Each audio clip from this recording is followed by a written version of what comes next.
সত্যানন্দ পরিবারের সকল ভক্তবৃন্দকে জানাই আন্তরিক শুভেচ্ছা। সকলেই ভালো থাকুন, সকলেই মঙ্গলে থাকুন। আজকে আমরা চারণ কবি শ্রী সুকুমার সরকার সম্বন্ধে কিছু কথা বলবো। যে কথাটা রয়েছে শ্রীনীলকান্ত লীলাবিথি গ্রন্থের ২য় খণ্ডের ৯৭ পৃষ্ঠায় লেখা আছে। লোককবি শ্রী সুকুমার সরকার। সম্পূর্ণ তো পাঠ করা সম্ভব নয়, কিছু কিছু অংশ পাঠ করছি, আপনারা শুনুন, তার সম্বন্ধে জানুন। হয়তো আমি যেটুকু জেনেছিলাম সেইটুকু লিখেছি, এর বাইরেও আপনারা অনেক কিছু জানেন, সেটা আপনাদের কাছেই রয়েছে। আমি তো সেখানে হস্তক্ষেপ করতে পারবো না। যেটুকু পেয়েছিলাম সেইটুকুই লিখেছিলাম, তাই আপনাদের সামনে তুলে ধরছি। বাইরের কিছু কথাও এর মধ্যে থাকে, যে কথাগুলো লেখা নেই, সেগুলো প্রসঙ্গক্রমে আনতে হয়। লোককবি সুকুমার সরকার পিভি ১০৯ নম্বর গ্রামে তিনি বসবাস করেন। মনটা উদাস। তিনি প্রয়াত লোককবি শ্রী রসিকলাল সরকারের সুযোগ্য উত্তরসূরি ছিলেন। তার কবিগুরু ছিলেন শ্রদ্ধেয় রসিকলাল সরকার। তাই বহুদিন তিনি সারস্বত জগতে বিচরণ করে মনটা এমনভাবে গড়েছিলেন যে সাহিত্য ব্যতিরেকে জীবনকে চালানো সম্ভব নয়। তাই সেই পথে পদচারণা করতে করতে মনের মধ্যে অনেক ক্ষুধা, অনেক তৃষ্ণা জমেছিল। যে ক্ষুধা তৃষ্ণা নিবারণ করবার মতো একজন মহামানবের প্রয়োজন তিনি অনুভব করেছিলেন। কত গুরু গোসাই চলার পথে তিনি দেখেছেন, তবুও মনের তৃপ্তি তার মেটেনি। যেমন বিজয় কবি বলেছিলেন, কত দেখে এলাম পথে পথে পথিকের পান্থশালা, অচিন পথে আমার চলা, কবে হবে এই পথের শেষ, সাধ্য নয় তা কারো বলা। অচিন পথে আমার চলা। তাই তিনি অচিন পথে চলতে চলতে, প্রত্যেকটা মানব আমরা অচিন পথেই চলেছি, চেনা তো নেই না সামনে কি হবে। অদূর ভবিষ্যতে, সুদূর ভবিষ্যতে আমাদের যে কি হবে এ তো আমরা জানি না, ভবিতব্য আমরা কেউ জানি না। সেই জন্য অচিন পথেই সবসময় আমাদের চলতে হচ্ছে। মরমী কবি বিজয় সরকার তাই এই কথাটা বলেছিলেন। সেই পথে চলতে চলতে শ্রী সুকুমার সরকার জীবনে অনেকটা বেলা নষ্ট করেছেন, অনেকটা পথ তিনি হেঁটে চলেছেন। তথাপি কোনো দ্রষ্টা পথিকের সন্ধান তিনি পাননি। তো মনটা খুব মলিন হয়ে থাকে যে সবাই গুরু করে, আমার তো গুরু করা হলো না। পথ চেয়ে দিন যাচ্ছে, গুরু তো আসবেনই। সদ্গুরু সমস্ত জগৎকে যিনি রক্ষা করেন, যিনি সৃষ্টি করেছেন, তিনি তো আসবেনই কোনো না কোনো সময়ে, কিন্তু এখনো তো এলো না। শ্রীরামকৃষ্ণ পরমহংসদেব মা কালীর আরাধনা করতেন। তাই মা কালীর মন্দিরে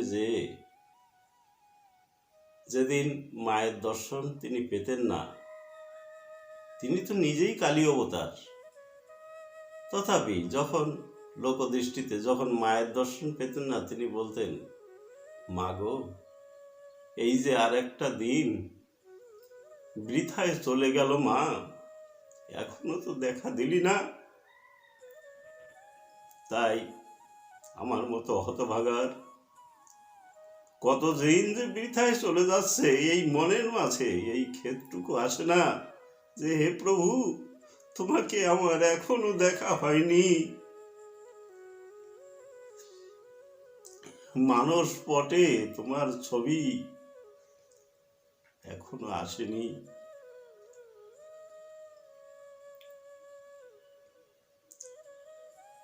তিনি ঘুমিয়ে রয়েছেন, স্বামী স্ত্রী দুজনই ঘুমিয়ে রয়েছেন। হঠাৎ ঘুমটা ভেঙে গেল। তিনি হঠাৎ বিছানায় বসে পড়লেন। কানের মধ্যে কেমন যেন মিষ্টি সুর মিষ্টি কণ্ঠ ভেসে আসছে।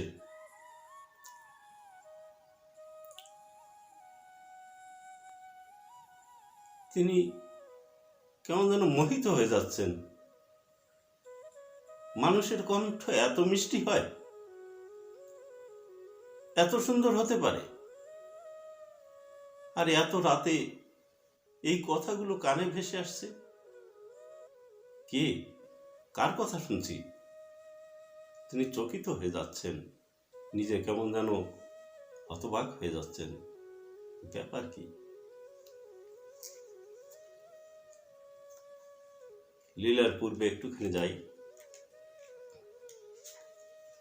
মহাতের কলম না হলে তো কিছু বোঝা যায় না। না, অখণ্ড মণ্ডলেশ্বর স্বামী সর্বানন্দ পরমহংসদেব তার সাহিত্যে এক জায়গায় লিখেছিলেন, সন্ন্যাসী কোথায় ভগবান বলে ভগবানকে বিশ্ব ঘুরে খুঁজে বেড়ায়, আর সাধক গৃহীকে দর্শন দেবার জন্য ভগবান নিজেই ছুটে আসেন তার কাছে। কত সুন্দর কথা!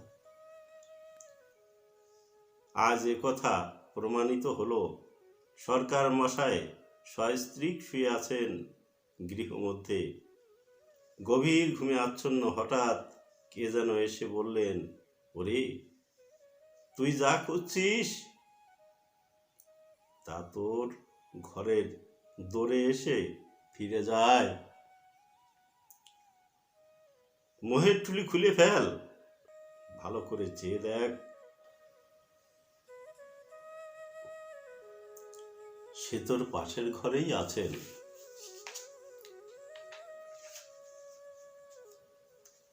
কবি তার স্ত্রীকে ডাক দিলেন, শুনেছ, ওঠো। হঠাৎ ঘুমের মাঝে স্বামীর ডাক শুনে তিনি উঠলেন, বলল বসো। বিছানায় বসলেন, বলে শোনো, কান পেতে শোনো। তিনিও শুনছেন, কেমন যেন মোহিত হয়ে যাচ্ছেন। হঠাৎ ঘর থেকে বেরিয়ে পড়লেন, দরজা খুলে, শুধু ঘরের দরজা না, মনের দরজা খুলে, হৃদয় দুয়ার খুলে বেরিয়ে পড়লেন বাইরে।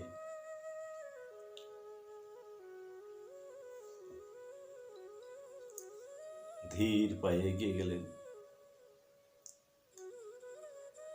যে সেই মিষ্টি মধুর কণ্ঠস্বরে যিনি মালিক, যিনি এই মধুর কথাগুলো বলছেন, সেই মানুষটার দিকে এগিয়ে গেলেন।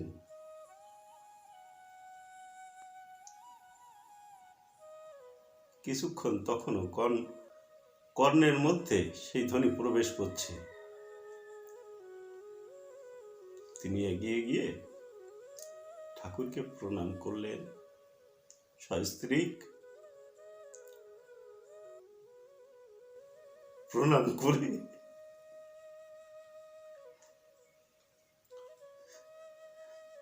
আর উঠতে ইচ্ছা হচ্ছে না। যে মানুষটা মনের মানুষ,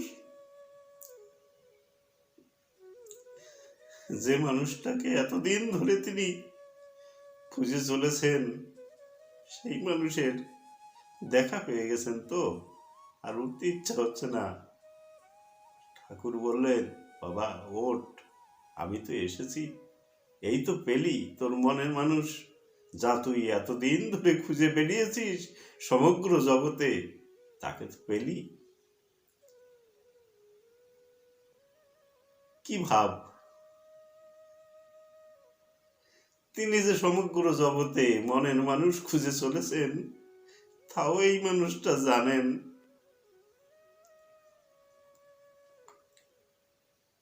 তাই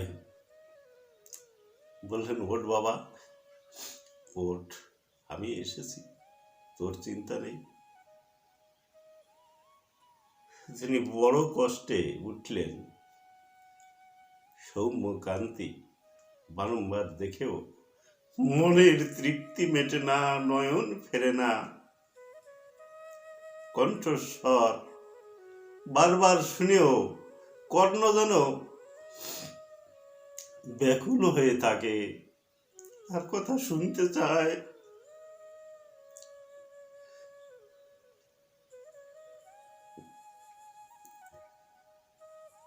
চরণ তলে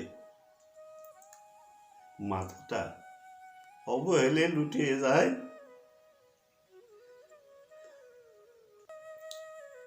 সুকুমার সরকার আজকে হারিয়ে গেল। মন মানুষের মন মদিনায়।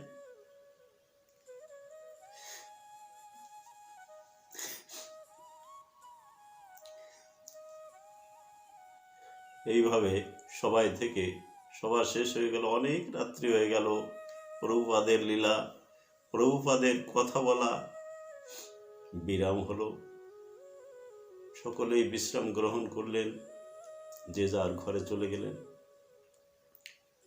পরদিন সুকুমার সরকার আর তার স্ত্রী এসে দীক্ষা নিলেন। প্রভুর সঙ্গে কত কথা, তার মনের কথা, সে কি আমি জানি। সেই কথাগুলো বলা বলি হলো, ভক্ত ভগবানের মিলন হলো। একদা তিনি লেখনী দিয়ে মনের ভাষাটা লিখেছিলেন। আদিদেব তব চরণ পদ্মে শতকোটি করি প্রণতি, লুব্ধ চিত্ত ক্ষুব্ধ মানসে গাহিছে তব জয়তী। কতবার তুমি নররূপে আসি, সবার বুকে বাজালে মিলনের বাসি। ব্রাহ্মণ চণ্ডালে ভালোবাসিলে, সবার দুঃখ দেখি কত কাঁদিলে। তরাইতে দিলে নাম প্রেম গীতি, নাম ত্রাণ গীতি।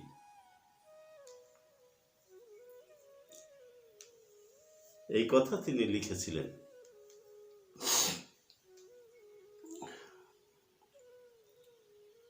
এক সময় তার মনে পড়েছিল যে ঠাকুরকে নিয়ে তিনি একটা গান লিখবেন। তাই গানটা লিখেছিলেন, যে গানটা একদিনকে আমাদের সকলের মন মাতিয়েছিল। সেই মন মাতানো গান, মরমিয়া গো মরমিয়া গো, মরমিয়া দরদিয়া কেন এলে না, মন নিয়ে কেন তুমি মন দিলে না। আমার বুকের মাঝে কত ব্যথা তুমি বোঝো না, মন নিয়ে কেন তুমি মন দিলে না। এই গানটা একসময় মানুষকে পাগল করেছিল, এখনো করে চলেছে, আজও করে। তাই এই সুকুমার সরকার তার জীবনী লিখতে গেলে বহু লিখতে হয়, বহু বড় জীবনী, কত জিজ্ঞাসা, তার অনেক কিছু জিজ্ঞাসা ছিল, সব কিছু তিনি এইভাবেই নির্দিষ্টভাবে বলেছিলেন। এই সুকুমার সরকারের সুযোগ্য শিষ্য, দণ্ডকের বুকে একমাত্র শক্তিশালী কবি তারকচন্দ্র, যার বাড়ি PV 25 নম্বর পাখান্জর গ্রাম 25 নম্বরে, যে গ্রামে ঠাকুর শ্রী নীলকান্তের বসবাস ছিল। লক্ষ্মীনারায়ণপুর ঠাকুর সত্যানন্দ ব্রহ্মচারী একদিন বলেছিলেন, সত্যি লক্ষ্মীনারায়ণপুর রে, এখানে লক্ষ্মীনারায়ণ বসত করে। সেই ঠাকুর শ্রী নীলকান্ত, মা মাধুর্যময়ী দেবী, তারা যে গ্রামে বাস করতেন, ঠিক সেই গ্রামে বসবাস করেন আমাদেরই দণ্ডকের কুলতিলক শ্রী তারকচন্দ্র সরকার, সুযোগ্য শিষ্য শ্রী সুকুমার সরকারের। তাই যেমনি গুরু তেমনি শিষ্য, সব মিলিয়ে সুন্দর, অতি সুন্দর। আজকে এই ঘটনাটা আমরা শ্রী নীলকান্ত লীলাবিথি গ্রন্থের 2য় খণ্ডের থেকে পাঠ করলাম। অজস্র লীলা ঠাকুরের এমনি ধারা রয়েছে, আমরা ধীরে ধীরে সব পাঠ করতে যাচ্ছি। আপনাদের কাছে কাতর অনুরোধ করব, ঠাকুরের এই সকল যে লীলা রয়েছে, ঠাকুর সত্যানন্দের লীলা গ্রন্থ রয়েছে, জীবতরাতে সত্যানন্দ, তারপরে ঠাকুর শ্রী নীলকান্তের লীলা কাহিনী, বিভিন্ন মহাপুরুষ যারা এই সঙ্ঘে এসেছিলেন, যেমন স্বামী রামানন্দ ব্রহ্মচারী, বীরানন্দ ব্রহ্মচারী, পবিত্র মোহন ব্রহ্মচারী, এই ধরনের যারা এসেছিলেন এই সঙ্গে, বড় বড় মহা মানব, শ্রী মধুসূদন গোস্বামী, তারপর কেশবানন্দ ব্রহ্মচারী, কপিলানন্দ ব্রহ্মচারী, চিত্তরঞ্জন গোস্বামী, এই যারা বড় বড় মহাত্মা এসেছিলেন, সকলের লীলা কাহিনী কিছু কিছু করে এই শ্রী নীলকান্ত লীলা বিথি গ্রন্থের মধ্যে সংগ্রহ করতে পেরেছিলাম। যা ক্ষুদ্র ক্ষুদ্র সংগ্রহ করেছি সেগুলো টুকরো টুকরো করে দিয়েছি। শুধু নীলকান্ত লীলাবিথি গ্রন্থ মানে নীলকান্তের জীবনী নয়, তার যত গুরু ভাইরা ছিলেন সেই সকলের লীলা কাহিনীও এর সঙ্গে জড়িত রয়েছে। নামটা শুনলে অন্যরকম মনে হয়, কিন্তু প্রকৃতপক্ষে তা নয়। সকল গুরু ভাই, স্বামী অসীমানন্দ ব্রহ্মচারী, স্বামী রামানন্দ ব্রহ্মচারী, বীরানন্দ ব্রহ্মচারী, এই যত মহামানব আছেন সকলের লীলা কাহিনী কিছু কিছু করে আমি রাখতে চেষ্টা করেছি। যাই হোক, আপনারা এগুলো সংগ্রহ করুন। বিশেষ করে আপনাদের অনুরোধ করি, আমরা যারা এই সঙ্গে যোগ দিয়েছি, যারা আমরা এই সঙ্গের অন্তর্ভুক্ত রয়েছি, তাদের সকলের কাছেই আমার অনুরোধ, সকলেই এই সঙ্ঘ সম্বন্ধে জানুন, সঙ্ঘের মহাত্মাদের সম্বন্ধে জানুন। এগুলো আমাদের কর্তব্য। আমরা কোথা থেকে এসেছি, কোথায় রয়েছি, কোথায় যেতে হবে, এই সব বিষয়গুলো আমাদের জানবার বিশেষ প্রয়োজন রয়েছে। এক কৃষ্ণের থেকে আমাদের সৃষ্টি, এটা ঠিক। কৃষ্ণের কাছে যাব, এটাও ঠিক। কিন্তু কৃষ্ণে রয়েছি, এটাও ঠিক। তার মধ্যে দিয়ে এই কৃষ্ণ কোন রূপের মাধ্যম দিয়ে আমাদেরকে এসে কৃপা করেছেন। গুরু রূপে কৃষ্ণ কৃপা করেন ভক্তজনে। এই ভক্তজনকে গুরু রূপ ধরে তিনি কৃপা করেছেন। বিভিন্ন রূপে তিনি এসেছেন। এক রূপ সবার ভালো লাগে না, কেননা বিভিন্ন রুচি দিয়ে আমরা সৃষ্টি। তাই বিভিন্ন রূপে তিনি এসেছেন। যে রূপকে ভালোবেসেছেন সেই রূপই কৃষ্ণ রূপ। অতএব এখানে আমাদের কোনো ভেদভাব থাকা সম্ভব নয়। যদি এখন গায়ের জোরে ভেদভাব আনি, সেটা ভুল হবে। যাই হোক, আমরা সব কিছু ভুলে গিয়ে আমরা সকলকে সম্মান দিয়ে চলব। সকল গুরুই সমান গুরু, সকল গুরুরই সমান মহিমা। এইটাই ভেবে আমাদের জীবনকে চালিত করব। এটাই ঠাকুরের নির্দেশ ছিল, আমাদের পরে রয়েছে আজও। এইখানেই কথার বিরাম রাখছি। আগামী পর্বে আবার কোথায় যেতে হবে জানি না, তবে সবাই ভালো থাকুন, সবাই সুস্থ থাকুন, চ্যানেলটাকে বাঁচিয়ে রাখুন। এই চ্যানেলের মাধ্যমে সারা জগতে যেন ঠাকুরের কথা, ঠাকুরের মহিমা, ঠাকুরের লীলা কাহিনী, অলৌকিক লীলা সব যেন ধীরে ধীরে ধীরে ধীরে সকলের কাছে পৌঁছে যায়। যখনই সমগ্র জগতে সমগ্র মানুষের কাছে ঠাকুরের লীলাগুলো পৌঁছে যাবে, তখনই মনে আনন্দ জাগবে। সেই আনন্দের সাথে আপনারাও হন। আমি তো আছি, আপনারাও আমার সঙ্গে আনন্দের ভাগী হন, এটি আপনাদের কাছে কাতর অনুরোধ করি।